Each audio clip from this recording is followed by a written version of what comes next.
So we're going to run through a 6-minute run through of some stretches and movement drills you can do post-workout. Just taking the body through its range of motion, increasing some blood flow and a little flush out, increasing some body awareness.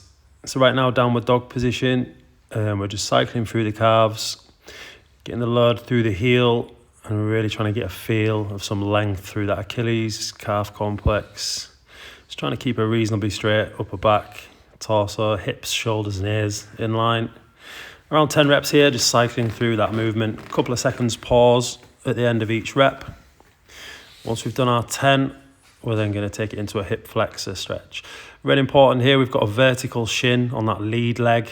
See the athlete's got his hands on his hips, just trying to get a feel of where that pelvis is. We don't want to be tilting the pelvis forwards or backwards. It wants to be pretty neutral, the pelvis throughout, so we can really feel a stretch in the hip flexor. Developing that now into an overhead hip flexor stretch. You're going to hit the psoas here, coming from your ribs down into your hip flexor. We're looking at around 10 to 15 seconds on these, minimum 10. And now taking that hip flexor psoas stretch and just opening up through the obliques and trying to get the rib cage to move. You always want to tilt or bend like we are doing in these two positions into your lead knee side, really important. Once you've gone through that action on the left leg, take it over to right leg lead. Again, get a feel of where that pelvis is. We don't want to be tilting forward or back too much. A reasonably neutral pelvis and really pushing the emphasis through the front of that hip flexor. You might get a little bit of quad here, but mainly into hip flexor. Overhead now. Again, important here we don't reach too much into that lower back. We just want to open up slightly so we can get that psoas. This time it's the tilt through the rib cage. Again, just trying to get into that oblique just above the hip. Really trying to floss and move through that rib cage as much as we can. Tend not to get too much rotation in our S&C work or our field and competition, so really important that we can express those movements at some point in our training. Okay, what we got here? Hamstring stretch. So again, athlete using the hands on the pelvis to get a tilt here. We do want to tilt the pelvis anteriorly now. So imagine a bucket of water, you're tipping all the water out the front of the pelvis. Always a slight bend in the knee on the lead leg. Really important, we don't want to flare that sciatic nerve up. We're looking for the hamstring. So a little bend in the knee. 10 seconds forward 3 times. So we're just going to shuffle that foot forwards 3 times. 10 seconds on each, really try and develop this hamstring a little bit now.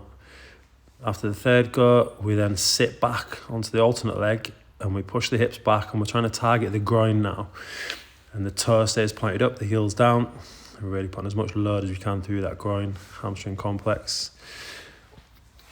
So you've got around 10 to 15 seconds in each of these positions. Remember, we've got 3 goes at this one, going forwards. So start off in a position where you feel like you can move forwards from. So be a bit conservative on your first one. And then we just start to develop the stretch. Around 10 seconds, again, little knee bend. Tilt the pelvis back. You'll really know when you've found this stretch. Torso wants to be nice and upright. Just thinking about ears, shoulders and hips, having a good straight line. Really trying to test that hamstring out now. Slight knee bend, staying consistent.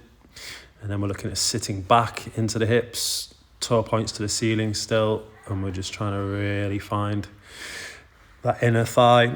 Again, lots of nerves around this area. You'll get a good feel of this stretch. Good to flush all that through. Once you've done 10 seconds on all those 4 positions there, we're now going to take it into the spine and see the athletes bringing the hands towards the knees now. Breathing in as we push up to really expand, separate the discs in the spine. Breathe out as we come back to neutral. Breathe in as we push up, a couple of seconds hold, breathe out, come back to neutral. As we breathe in, we fill the lungs with air and we really put a bit of pressure on the disc to open up, stretch and decompress.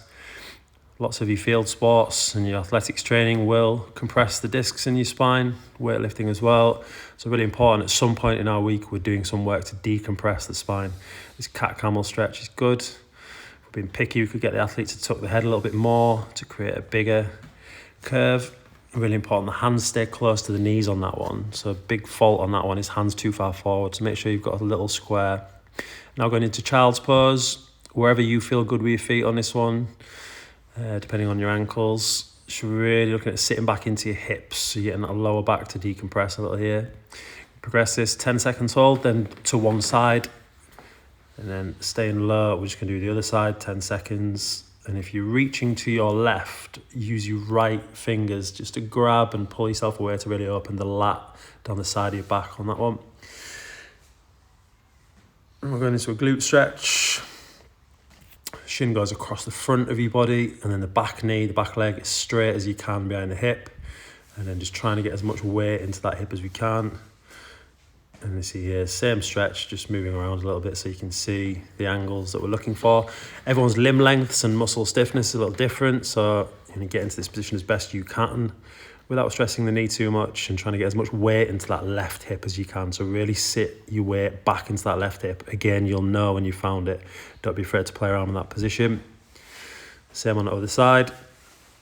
So the back leg straight behind the hip, and then that front shin across the body. A little dog getting involved. Yeah, so put as much weight into that hip as you can. You can progress it to going down to elbows as well. Again, you're looking at around 10 to 15 seconds minimum. Get a good flush, open up,